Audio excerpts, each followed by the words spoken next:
To be here tonight, and I've been on Long Island for 6 years now. I came from Greece initially to the United States 14, 15 years ago. I did my medical school in the University of Athens. Maybe some of you have. I know some of you have. Yeah, round of applause.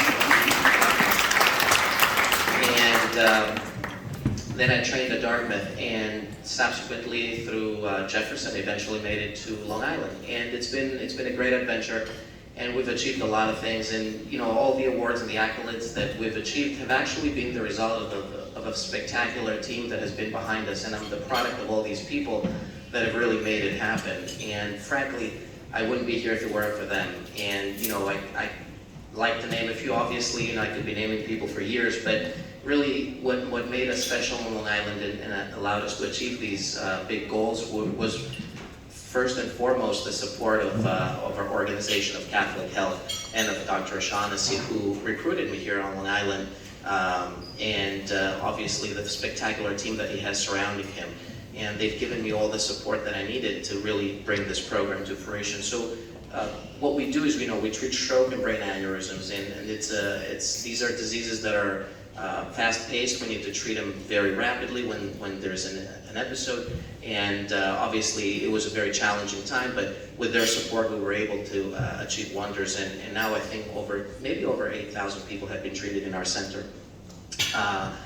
Now, you cannot achieve anything if you have that support unless you have a very good team to work with, and I've been blessed to have some of the most spectacular people that work with me day in and day out. Both in the angio suite and in my office. They've been great support for me, and we built this program together. Some of them came with me from other places, like Jason sitting all the way in the back, and his wife MJ. They came with me to Long Island from Philadelphia, and they helped me build both our clinical, inpatient and outpatient setting. Bravo.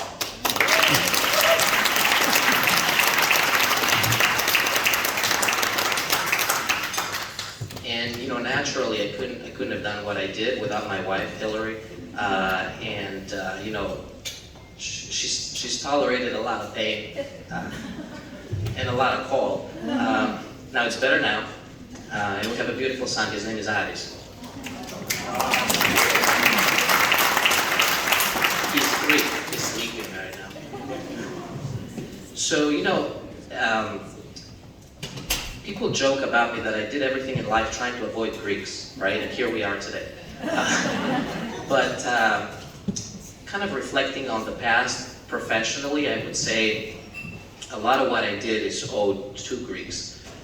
So, obviously I went to medical school in Greece, and every day I tried to, better myself so that I come to the US and train and become who I am today. And the first person that kind of helped me come to the U.S. is a Greek. A lot of you know, Nikos Lavropoulos, and he kind of introduced me to the health system in the U.S. and also kind of brought me as a first contact with patients. And through him, I actually met Tony and Dr. Tassiopoulos all the way in the back, that friendship started, and these were the first people that gave me the support and the knowledge of how to, talking about mentorship like you did, Tony, these were the first people that actually showed me the way, right? And then eventually came a time for me to find a place to train, and I went to Dartmouth, and the reason I actually went to Dartmouth was because a guy I'd never heard of in my life, his name is Dimitrios Nikas. He's a pediatric neurosurgeon in Chicago. He called me up, he saw my application, and he said, "You really should apply at Dartmouth." And I said, "Well, it's kind of an elitist program. I don't think I'm gonna make it there. It's a kid from Greece." And he said, "No, you should apply there. I trained there. It's a great program." I frankly didn't pay much attention because I was like, I don't know who this guy is. Eventually it materialized and I made it there. I owe it mainly to him. And then I came down to Long Island, right? The reason I came to Long Island was because another Greek, George Kakalidis, a neurosurgeon, now my partner, called me up and said, "Hey, I know you sounds like you're going to the Mayo Clinic in Rochester, but it's a lot warmer on Long Island, and there's a program they're starting down there, or they want to start, but they don't have anybody to run it. That would be a unique opportunity for you. And so I did. And I came down to Long Island.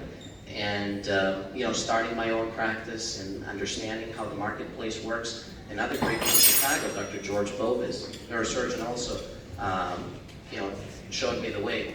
So, you know, we say in neurosurgery that we are what we are because we stand on the shoulder of giants, right? But I really stood on the shoulder of Greeks. So here I am today.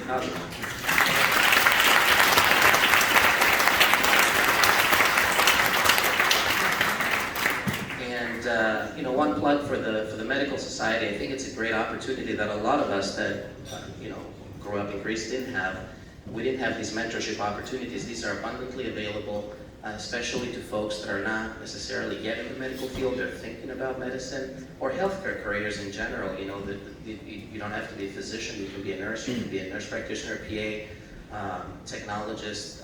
There's a million healthcare careers, and we have the ability in this organization to help guide these folks and support, obviously, with grants and scholarships. But I think it's a phenomenal opportunity, and people should take advantage of it. And the folks that are not here, spread the word.